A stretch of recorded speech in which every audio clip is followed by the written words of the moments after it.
Welcome to Unit 3, Week 8. This week we will be critically examining the topic of determining practice readiness and evaluating practicum progress as it relates to newly graduated nurses.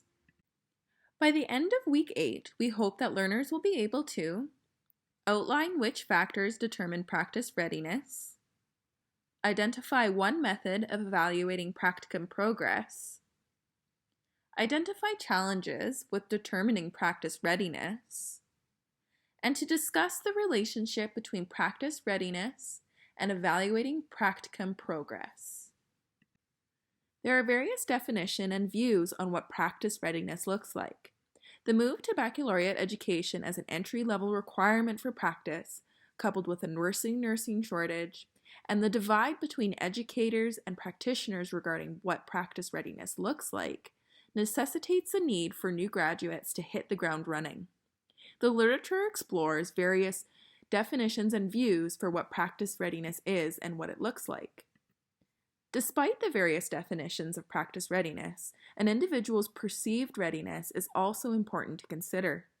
New graduate nurses who perceive that they lack preparation for nursing practice have difficulty applying what they have learned to their practice and experience pressure due to this inexperience.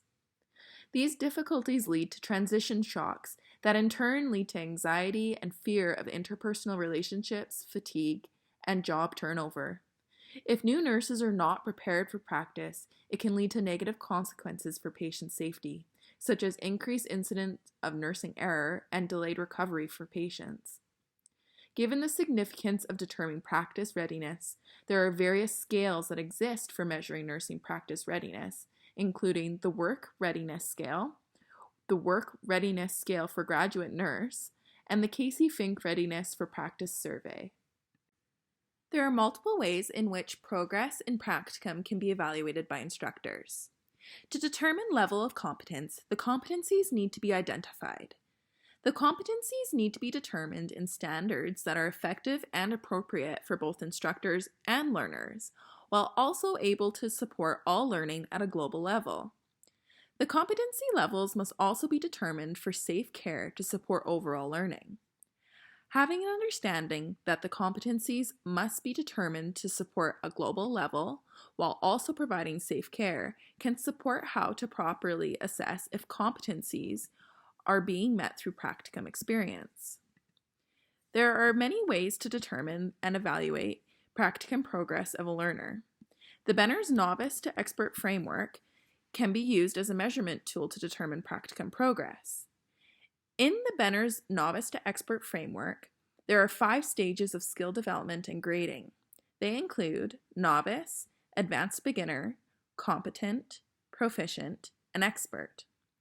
Determining practicum progress can be measured using this scale, with students falling within one of the sections. As learners become more proficient and competent with skills, they will increase on the Benner's Novice to Expert framework. Although it is expected that learners will eventually successfully grow within this framework, it is not a level of competence learners must reach. The evaluation of the competence of each individual learner should be determined based on the learner specifically with the assistance of the instructor. What other tools have been used to evaluate practicum progress in learners? Have you had experience utilizing the Benner's Novice to Expert framework in practice? Practice readiness is defined differently by nurses, nurse educators, new graduate nurses, and nursing administrators. With various perceptions on what practice readiness looks like, this places an emphasis on nursing educators to teach and measure critical behaviors consistently.